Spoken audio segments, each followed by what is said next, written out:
दिल्ली में बीजेपी को कौन लेकर आएगा? तो सबको लग रहा है कि योगी आदित्यनाथ ये कमाल कर सकते हैं। अभी ये खबर मिल रही है कि दिल्ली में जो भी लोग विधायक पद के लिए चुनाव लड़ रहे हैं, जो बीजेपी की तरफ से लड़ रहे हैं, हर उम्मीदवार की ये चाहत है कि योगी आदित्यनाथ उनके इलाके में आए और उनके लिए प्रचार करे। को योगी आदित्यनाथ जो है 3 जगहों पर चुनावी रैली करने वाले हैं।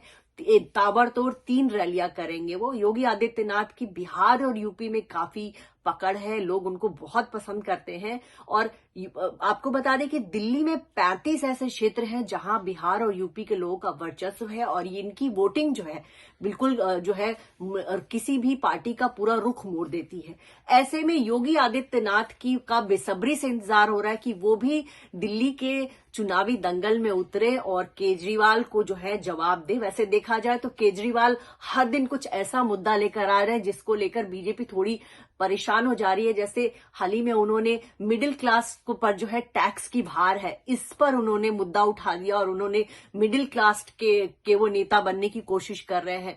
दूसरी तरफ आम आदमी पार्टी ने दिल्ली में कुछ ऐसे काम किए हैं जैसे अस्पताल हो, स्कूल हो, उसको लेकर भी थोड़ा सा उनका जो है वर्चस्व है। लेकिन यमुना की सफाई को लेकर जो है आम आदमी पार्टी की काफी किरकिरी हो रही है। और ऐसे में जब योगी आदित्यनाथ ने कुंभ में यमुना और गंगा की इतनी बढ़िया तरीके से सफाई करवाई है कि 45 करोड़ से ज्यादा लोग जा रहे हैं वहां स्नान के लिए, और जो भी स्नान के विजुअल आ रहे हैं वहां पर जो है गंगा और यमुना में तेज धार में पानी बह रहा है और साफ पानी दिख रहा है। तो योगी आदित्यनाथ यमुना की सफाई को लेकर जो है केजरीवाल पर जरूर बरसेंगे, केजरीवाल पर कई सारे आरोप लगाएंगे। योगी आदित्यनाथ जो है केजरीवाल की पूरी पोल खोलने की कोशिश करेंगे कि किस तरह से केजरीवाल ने यूपी बिहार के लोगों को कहा था कि ये 500-500 रुपए लेकर के पूर्वांचल के लोग आ जाते हैं और दिल्ली में अपना वोटिंग आईडी कार्ड बनवा रहे हैं।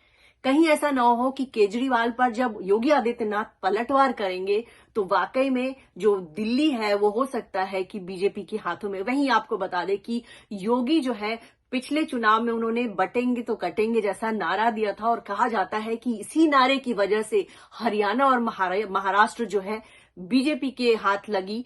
तो ऐसे में एक बार लोग उम्मीद कर रहे हैं कि एक बार फिर से योगी आएंगे और कुछ ऐसा चुनावी नारा देंगे जो कि दिल्ली के चुनाव में जो है पूरी तरह से समीकरण को जो है बदल देगा और हो सकता है कि दिल्ली की गद्दी जो है वो बीजेपी को मिल जाए। तो ऐसे में जो तमाम लोग जो बीजेपी की तरफ से उम्मीदवार हैं, जो चुनाव लड़ रहे हैं, उनकी मंशा है कि योगी यहां आए और हम हर उम्मीदवार की उम्मीद है कि योगी उनके इलाके में आए और उनके इलाके में वोट मांगे। ये बात तो सच है कि पूर्वांचल के लोगों पर योगी आदित्यनाथ का बहुत असर है, लेकिन यही ऐसा नहीं है। जो दिल्ली के लोग भी हैं वो भी योगी आदित्यनाथ को पसंद करते हैं और उनकी पॉपुलैरिटी जो है अब सिर्फ यूपी तक नहीं रही बल्कि नॉर्थ इंडिया से आगे बढ़कर ये जो है गुजरात महाराष्ट्र तक पहुंच चुकी है। और योगी आदित्यनाथ भले ही किसी भी स्टेट में चुनाव हो रहा हो, लेकिन योगी आदित्यनाथ का जो नाम है वो बीजेपी के स्टार प्रचारकों में होता है और वो हर जगह जाकर ताबड़तोड़ रैलियां करते हैं।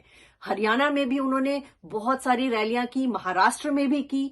हालांकि झारखंड में योगी का बुलडोजर वाला वो इतना नहीं चला, लेकिन इसके बावजूद योगी पर जो है सबकी नजर है अयोध्या के मिल्कीपुर सीट को लेकर।